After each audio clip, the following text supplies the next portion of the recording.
of Supergirl. It starts with that douchebag reporter from Kara's job. He ends up at a nightclub. He's trying to talk to this scientist guy, real genius guy. The guy's just like, "Yo, leave me alone. I told you to get out of my face." You know, the reporter leaves, and then he meets this girl. They go to the bathroom together to get it on, and then it comes out, come to find out that the woman's an alien. She's like a spider alien that has like weird spider powers. She puts a spider into his heart, and she kills the guy.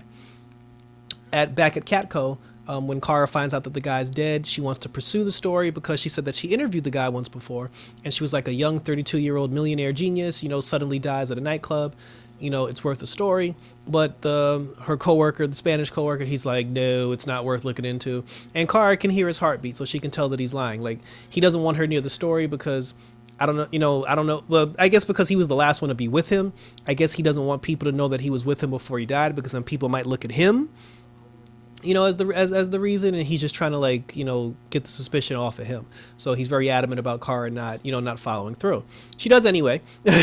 Her and James team up, and they end up looking into the situation. And when after they look into it, they look at the body of the guy who died. And then Kara she does the X-ray vision thing, and then she sees the spider in the guy's heart. They go to Alex. Alex lets them know that the spider comes from an alien that they fought before. The alien possessed a female soldier, and the female soldier has gotten orders to start taking out potential targets. Alex has a gun that can suck like the spider poison out of a person's body, which is what she ends up doing. When Alex, Kara, and James find out that the military soldier is the person who is being possessed by the spider, they go to her house. Kara fights the spider person at the house. She ends up getting stuck to the walls by the spider webs and everything. James shows up in his guardian costume, and the woman creates an actual spider and puts it inside James's body. Kara has to rush him back to the DEO. Alex sucks the spider out of his system, then he's okay. Alex is doing more analyzation. They tell James to rest for a minute, and then Kara tells everybody she'll be back because she has something to handle. So now, Kara and Lena, they're supposed to have lunch together to kind of mend fences and everything. Lena's still pretending to be Kara's friend because she's secretly plotting her revenge. Still pretending to be Kara's friend. She tells Kara that there's some journals that Lex Luthor has in a government facility, and she needs those journals for her research because she's trying to save lives. And because Kara feels guilty and she wants to make Lena happy, she ends up breaking into the facility. She steals the books against Alex's wishes because Alex told her not to do it, but she steals the journals and then she gives them to Lena, hoping that Lena can trust her now and it'll repair their broken friendship.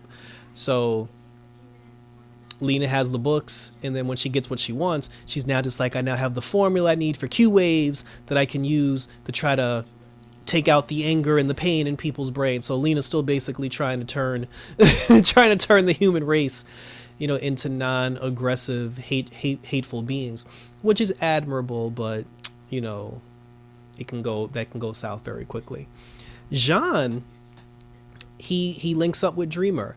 And he's like, there are certain parts of his memory that he can't access. So he figures with his Martian powers and Dreamer's powers, they can help unlock the secrets that pertain to his brother. Dreamer helps him out. He shows him the secrets. She shows the dream where her dad, she shows him a dream of where his dad was distraught. The Martian Manhunter's dad was distraught because he was like, my son is a traitor. He's like, I failed him. How can I lead our people when I can't even lead my own son? And, they show highlights of when they were kids. And the son was kind of like a troublemaker since day one. He was always using his power to control people.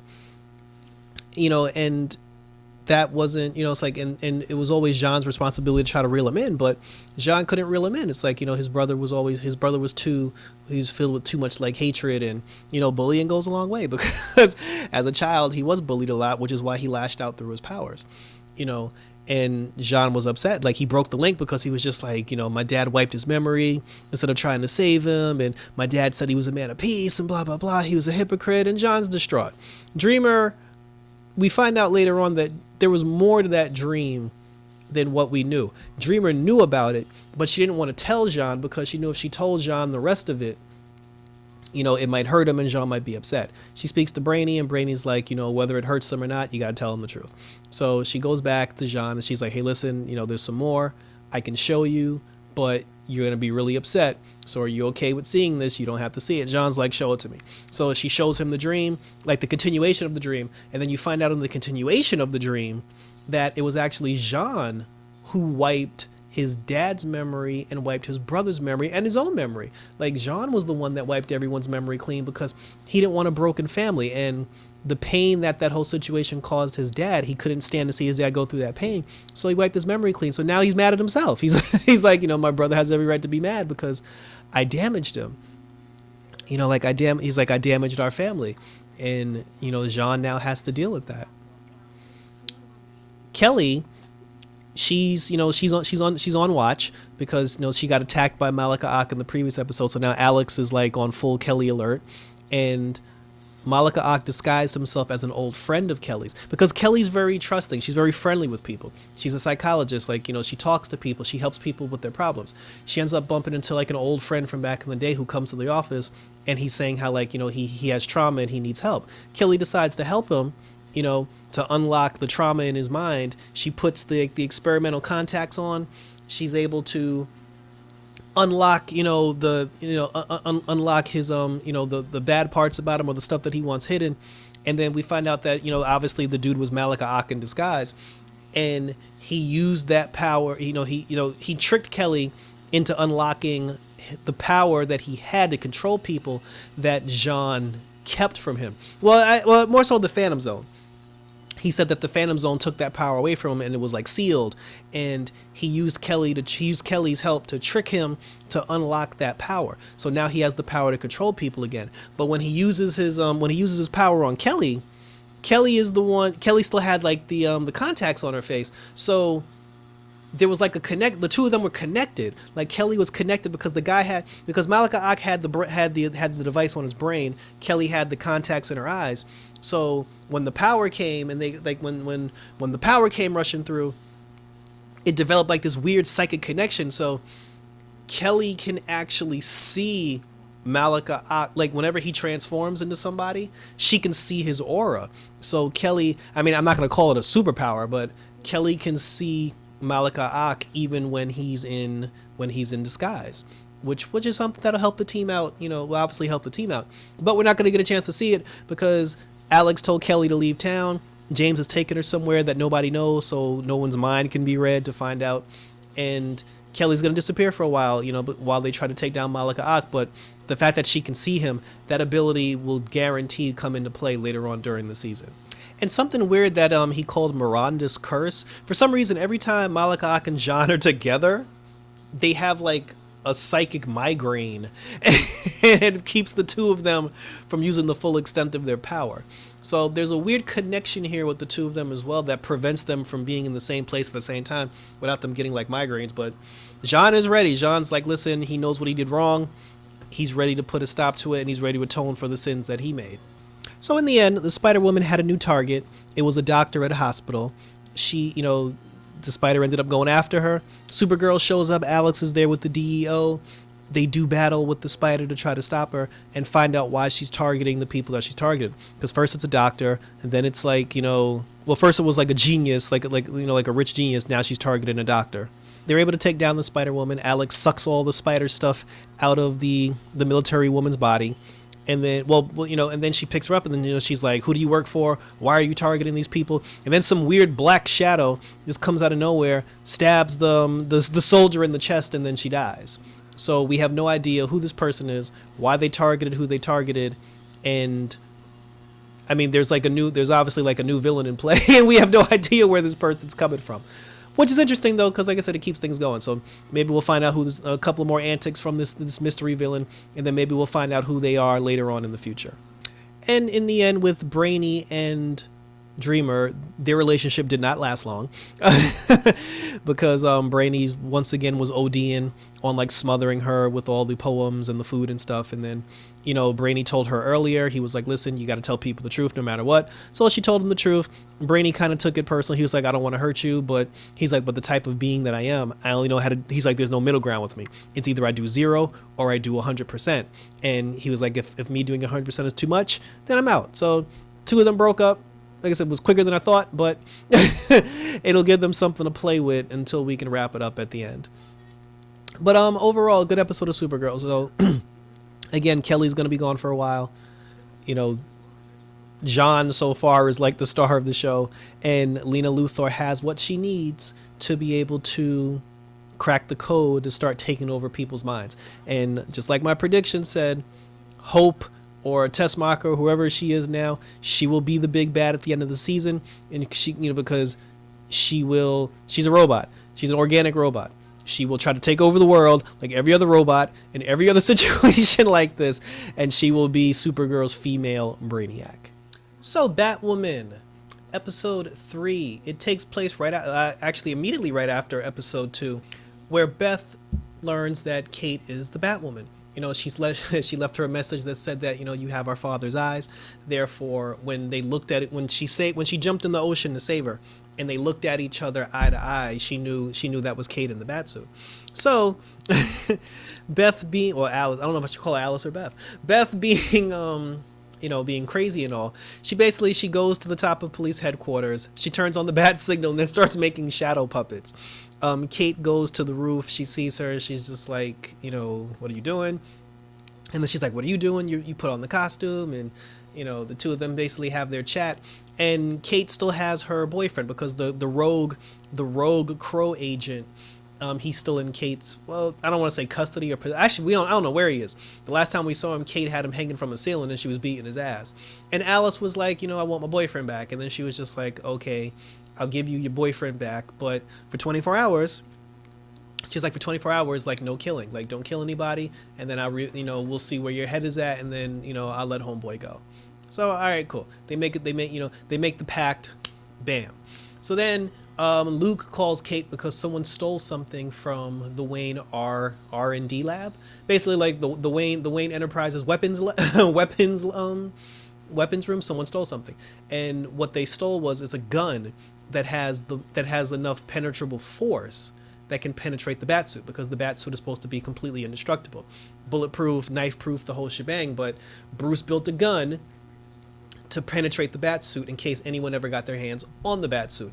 You would think he would just build in a self-destruct mechanism, but no, he built a gun that can crack the suit. And Bruce, also being Bruce, not only did he build a gun that could destroy the Batsuit, he built a device that could destroy the device that could destroy the Batsuit. But the device that can destroy the Batsuit is the one that's missing. Kate goes downstairs because there's this gentleman who's sitting in Bruce's chair. His name is Tommy. Tommy is a 1%er. He and Bruce were both old school, rich friends, and they're always trying to one-up each other. Tommy mentioned that, he was like, hey, like, I heard Bruce is back. I just want to invite him to my party because I now have a building that's 5 stories bigger than his, and I'm now the richest man in Gotham City. Kate's like, Bruce isn't back. Tommy's like, oh, that's bullshit. I know he's back. But he didn't say why he felt that he was back. He just said that he knew he was back. Kate had mentioned that, then Tommy also brought up, he was just like, the Batman is back, and isn't that, that's nice to see him, blah, blah, blah. And then Kate had mentioned that Batman saved Tommy's parents once, like his parents were in a car crash, and I guess the dad died, but Batman managed to save his mom. That was strategically thrown in there, and then we find out why later. At the party, Kate ends up going to the party. She's talking to her dad, and then while she ends up meeting a new girl, some bartender, and while she's at the party, Alice broke into her dad's apartment, like her dad. But I guess that's Kate's house too. She broke into her family's penthouse. She took a piece of paper that had like a location circled on it, and she also left 3 cards on the table that had numbers on them for the stepmom. Because there's something going on with the stepmom and Alice, and I still feel like the stepmom and the dad are responsible for why Beth turned into Alice. But like I said, we'll see what goes on with that later on. So she calls her dad. Alice calls her dad, and she's just like, "Hey, you know, you let me die. I thought a father was supposed to protect his daughter. And then, he's just like, wow, like, Alice is at the house. He takes his ex and then they go. At the party, Kate ends up rolling up on Tommy at the party. And she finds Tommy has the gun in his hand that was stolen from the Wayne R&D lab. And he was just like, yeah, like I stole the gun and I'm going to use it to kill Batman, because Tommy knows that Bruce Wayne is Batman. Because he's like, hey, Bruce was gone for 3 years. Batman was gone for 3 years. Batman is back. So, Batman's back in town. So obviously, Batman's back in town. So obviously Bruce has to be back in town, because Tommy made the connection. So now Tommy knows that Bruce Wayne's Batman. Alice knows that Kate is portraying to be Batman. And she's just like, Kate's like, Bruce isn't back. And he's like, bullshit. He was like, you tell Batman to meet me on the roof or else. And then she was just like, why do you hate him so much? And then Tommy's whole thing was, because she was like, he saved your parents, like, why do you hate him? Tommy's whole thing is, he even said, this was jacked up. Tommy actually said, Bruce even one-upped me on dead parents, because Bruce's parents died and then Bruce Wayne got the entire Wayne inheritance. Because Batman pulled Tommy's mom out of the fire, Tommy didn't get his inheritance when he was younger. But he ended up having to take care of his mom for 13 years because his mom was traumatized and she was in a somewhat vegetated state. So he was just like, Bruce's parents died, he became a billionaire, Batman saved my mom, and I had to like wipe the drool off of her mouth for 13 years. So he's basically like an entitled, selfish bastard. And his whole problem is he's just mad that he didn't get the money. Like he didn't get, so he wants to take it out on Bruce. He wants to take it out on Batman because he knows they're the same person. So he actually devised a failsafe. He told Kate that he presses a button, and it detaches the cables of an elevator in his building, and it hurt a lot of people. Damn near almost killed them. And there were 3 other people that were trapped in the elevator. Kate's ex, her stepsister, her ex's husband, and he told Kate, he was like, listen, if Batman doesn't show up, I'm gonna push this button, I'm gonna hurt more people.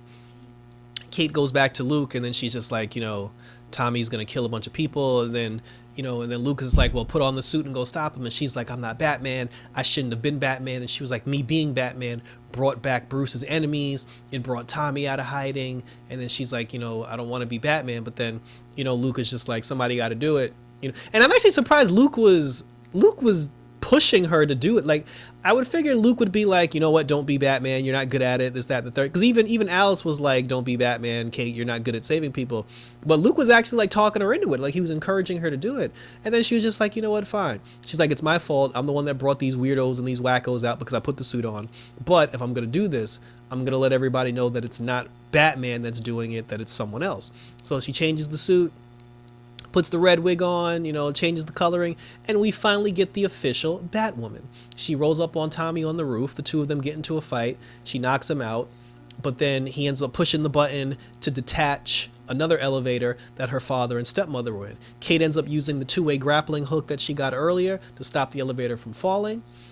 And, when that happens, then Tommy ends up destroying the elevator that Kate was standing on. Kate jumps up, she's holding on by a ledge, and then when Tommy was about to like hit her hands to like have her fall down the elevator chute, Alice shows up and knocks Tommy out, and she helps Kate out, and then she was just like, now we're even, because Kate saved her in the last episode when she fell in the water. So Kate and Alice are having their conversation. She's making fun of her because she's like, oh, you wearing a red wig, but then she was like, red was our birthstone color.